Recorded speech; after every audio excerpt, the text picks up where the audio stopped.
Caterpillar अपने ही बनाए हुए कोकून में बंदी रहता है।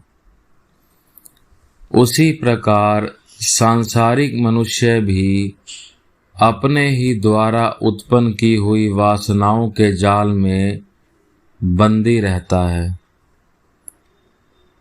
कैटरपिलर जब बढ़कर एक तितली बन जाता है तो वह कोकून को फाड़कर निकल आता है और खुली हवा और प्रकाश में स्वच्छंदता से विचरण करता है।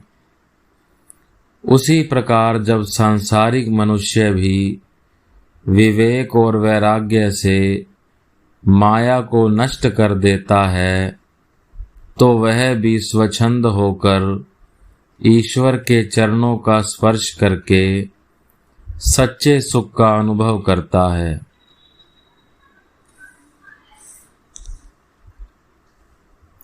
बहुतों ने बर्फ का केवल नाम सुना है लेकिन उसे देखा नहीं।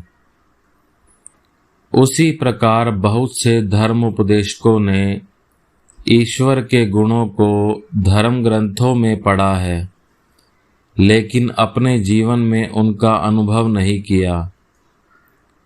बहुतों ने बर्फ को देखा है लेकिन उसका स्वाद नहीं लिया। उसी प्रकार बहुत से धर्म उपदेशकों को ईश्वर के तेज की एक बूंद मिल गई है लेकिन उन्होंने उसके तत्व को नहीं समझा। जिन्होंने बर्फ को खाया है वे ही उसके स्वाद को बता सकते हैं।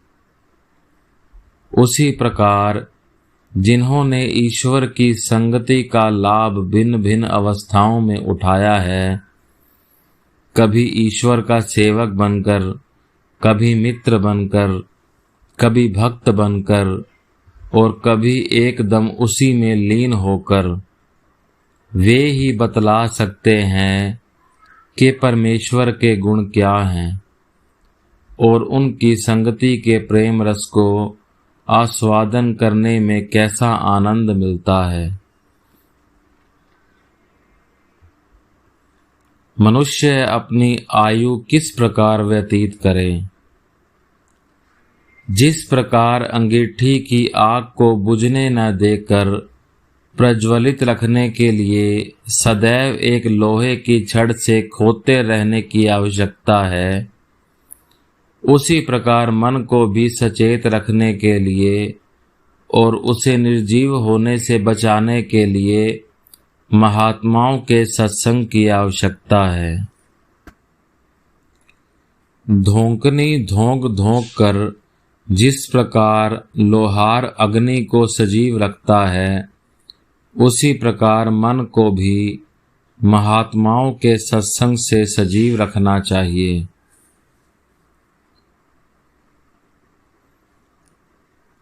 एक ब्राह्मण और एक सन्यासी सांसारिक और धार्मिक विषयों पर बातचीत करने लगे। सन्यासी ने ब्राह्मण से कहा, बेटा, इस संसार में कोई किसी का नहीं है। ब्राह्मण इसको कैसे मान सकता था?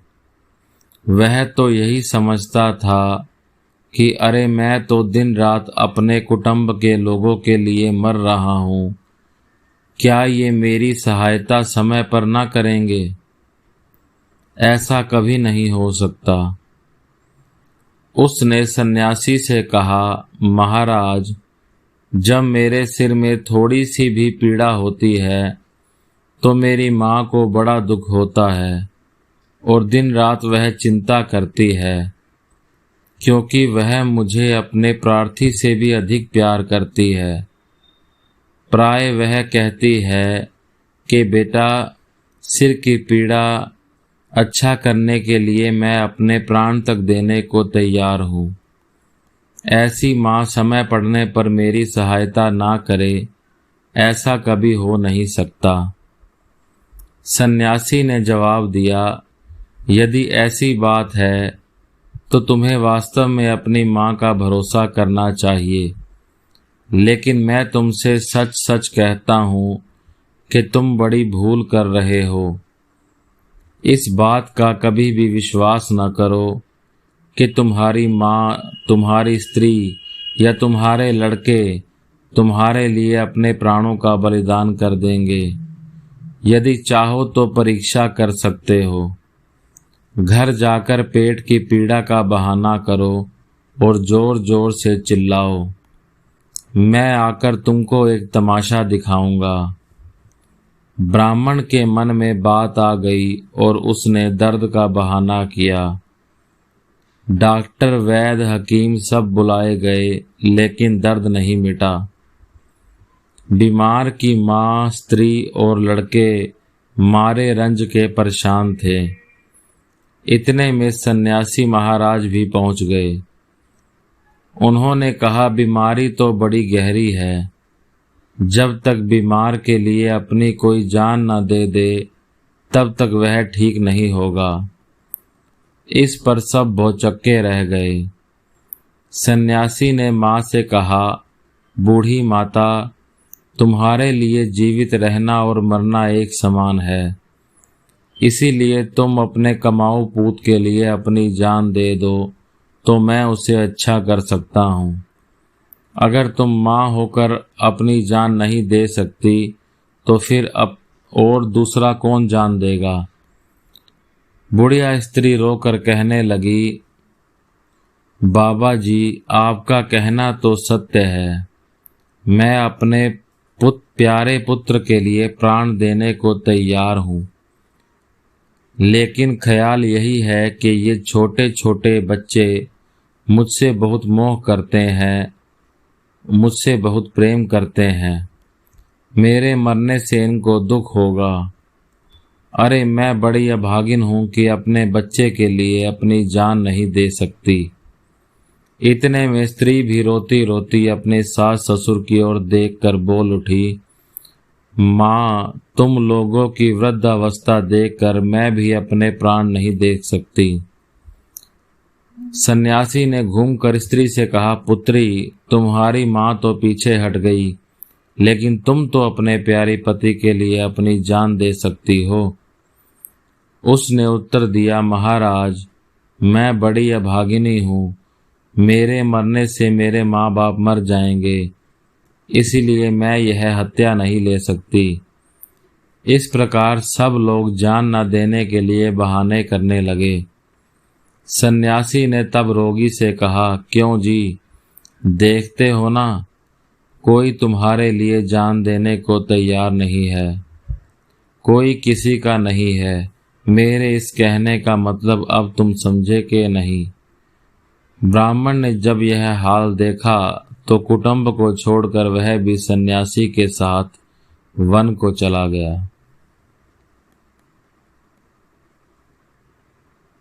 मन का दुष्ट वासनाओं में रहना इस प्रकार है, जिस प्रकार उच्च कुल उत्पन्न ब्राह्मण का अछूतों के साथ रहना अथवा सज्जनों का नगर के गंदे मोहल्ले में रहना।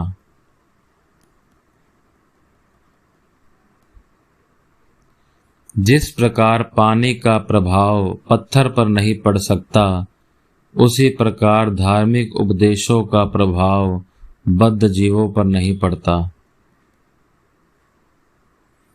जिस प्रकार कील पत्थर में नहीं गाड़ी जा सकती, पर जमीन में आसानी से गाड़ी जा सकती है, उसी प्रकार साधुओं के उपदेशों का बद्ध जीवों पर कोई प्रभाव नहीं होता, भक्तों पर होता है। जिस प्रकार मिट्टी पर निशान फौरन उठ आता है, पत्थर पर नहीं उठता, उसी प्रकार भक्तों के हृदय में धार्मिक शिक्षाओं का प्रभाव पड़ता है, बद्ध जीवों के हृदयों पर नहीं। जिस प्रकार छोटे लड़के और छोटी लड़की को वैवाहिक सुख या प्रेम का ज्ञान नहीं होता, उस प्रकार सांसारिक मनुष्य को ईश्वर के सुख की कल्पना नहीं होती। जब तक शीशे में मिट्टी लगी रहती है, तब तक सूर्य की किरणों का प्रकाश उस पर नहीं पड़ता। उसी प्रकार जब तक हृदय में अपवित्रता भरी रहती है और आंखों के सामने माया का पर्दा लटकता रहता है, तब तक ईश्वर की ज्योति कभी दिखलाई नहीं पड़ सकती। जिस प्रकार मिट्टी पोंछ डालने से शीशे में किरण दिखलाई देने लगती है, उसी प्रकार अपवित्रता और माया को दूर कर देने से हृदय में ईश्वर दिखलाई देने लगते हैं। कमानों की कुर्सी अर्थात कोच पर बैठने से वह नीचे दब जाती है, लेकिन उठ जाने पर वह फिर पूर्ववत उठ जाती है। सांसारिक लोगों की भी यही दशा है। जब तक वे उपदेशकों के उपदेशों को सुनते रहते हैं, तब तक उनके हृदय में धार्मिक भाव भरे रहते हैं, लेकिन जब वे अपने काम में लग जाते हैं तो ऊंचे और उत्तम विचार उनके हृदय से निकल जाते हैं और पहले की तरह वे फिर अपवित्र बन जाते हैं। लोहा जब तक तपाया जाता है तब तक लाल रहता है, लेकिन जब बाहर निकाल लिया जाता है तो काला पड़ जाता है। यही दशा सांसारिक मनुष्यों की भी है। जब तक वे मंदिरों में अथवा अच्छी संगति में बैठते हैं, तब तक उनमें धार्मिक विचार भी रहते हैं, किंतु जब वे उनसे अलग हो जाते हैं तो वे फिर धार्मिक विचारों को भूल जाते हैं। सांसारिक मनुष्यों की एक पहचान यह है कि जिन जिन बातों में धार्मिकता होती है, उन बातों से वे घृणा करते हैं। उनको भजन, ईश्वर का संकीर्तन स्वयं अच्छा नहीं लगता और चाहते हैं कि दूसरे भी उन्हें नापसंद करें। बद्ध जीव ईश्वर चिंतन नहीं करता। यदि अवसर होता भी है तो भी फिर इधर उधर की फालतू गप लगाता है, नहीं तो वृथा कार्य करता है। पूछने पर कहता है, मैं चुप करके नहीं रह सकता, तभी घेरा बांध रहा हूँ। शायद समय कटता ना देखकर ताश खेलना आरंभ कर देता है। बद्ध जीव संसार के कामिनी कांचन में बद्ध हुए रहते हैं, हाथ पैर बंधे हुए रहते हैं और सोचते भी यही हैं कि संसार में इसी कामिनी कांचन से ही सुख मिलेगा और निर्भय रहते हैं, जानते नहीं कि उसमें ही मृत्यु होगी। बद्ध जीव मरता है, उसकी स्त्री कहती है, तुम तो चल दिए, मेरा क्या कर चले। और फिर ऐसी माया के प्रदीप में अधिक बत्ती जलने पर बद्ध जीव कहता है, तेल फूक जाएगा, बत्ती को कम कर दो। उधर मृत्यु शैया पर लेटा हुआ है। लोगों के साथ वास करने के लिए, दुष्ट लोगों के हाथ से अपनी रक्षा करने के लिए थोड़ा सा तमोगुण भी दिखाना प्रयोजनीय है, किंतु वह अनिष्ट करेगा समझकर उल्टे उसका अनिष्ट करना उचित नहीं। एक मैदान में एक चरवाहा गायें चराया करता था। उसी मैदान में एक भयानक विषैला सांप था। सब ही उस सांप के भय से अत्यंत सावधान रहते थे। एक दिन एक ब्रह्मचारी उसी मैदान के मार्ग में आ रहा था। चरवाहों ने दौड़कर कहा, ठाकुर महाशय, उस तरफ से मत जाएं, उधर एक भयानक विषाक्त सांप रहता है। ब्रह्मचारी ने कहा, बेटा वह होने दो, मुझे उससे भय नहीं है, मैं मंत्र जानता हूँ। यह बात कहकर ब्रह्मचारी उसी ओर चल दिया। भय से कोई भी चरवाहा उसके संग नहीं गया। इधर वही सांप फन उठाकर दौड़ता हुआ आने लगा, किंतु निकट आते न आते ब्रह्मचारी ने ज्यों ही एक विशेष मंत्र पढ़ा, त्यों ही वह सांप तो केचुए की भांति पैरों के पास पड़ गया। ब्रह्मचारी ने कहा, ओ रे, तू क्यों दूसरों की हिंसा करता हुआ घूम रहा है? आ तुझे मंत्र दूं। इस मंत्र को जपने पर तेरी भगवान में भक्ति होगी, भगवान लाभ होगा और हिंसा प्रवृत्ति नहीं रहेगी। यह कहकर उसने सांप को मंत्र दे दिया। सांप ने मंत्र पाकर गुरु को प्रणाम करके पूछा, ठाकुर साधना कैसे करूं, बताइए। गुरु ने कहा, इसी मंत्र का जप कर और किसी की भी हिंसा मत कर।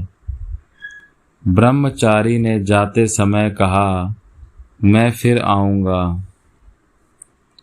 इसी प्रकार कुछ दिन चले गए। चरवाहों ने देखा कि सांप तो अब काटने नहीं आता, ढेला मारते हैं तब भी क्रोध नहीं करता, केचवे जैसा हो गया है। एक दिन एक चरवाहे ने उसके पास जाकर उसे पूंछ से पकड़कर धरती पर पटक पटक कर मारा। सांप के मुख से रक्त निकलने लगा और वह बेहोश हो गया, ना हिलता है ना डुलता है। चरवाहों ने सोचा कि सांप मर गया है। यही सोचकर वे सब लोग चले गए।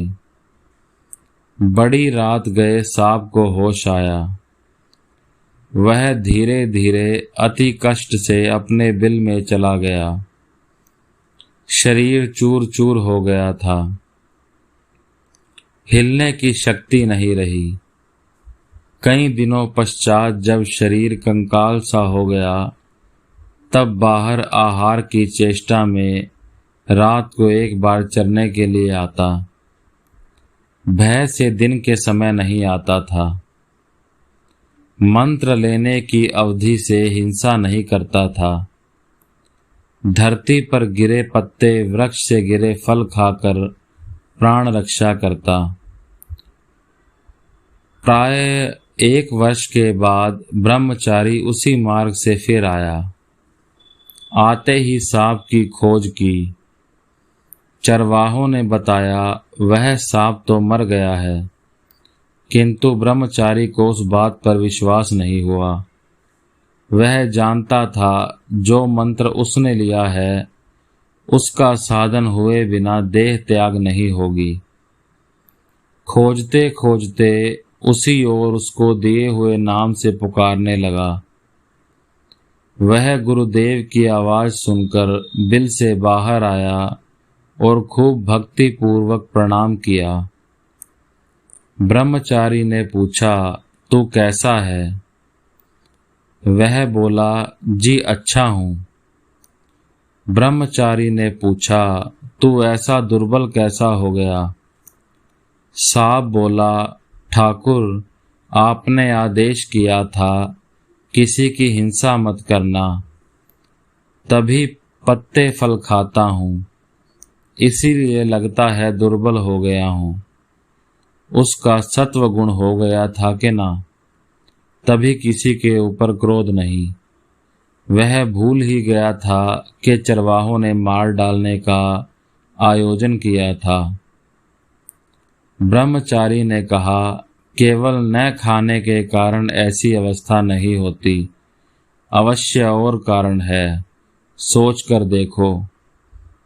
सांप को याद आया कि चरवाहों ने घुमेटियां दी थी। वे तो अनजान हैं, मेरे मन की क्या अवस्था है वे नहीं जानते थे। मैं जो किसी को भी काटूंगा नहीं या किसी प्रकार का भी अनिष्ट नहीं करूंगा, वे कैसे जानेंगे?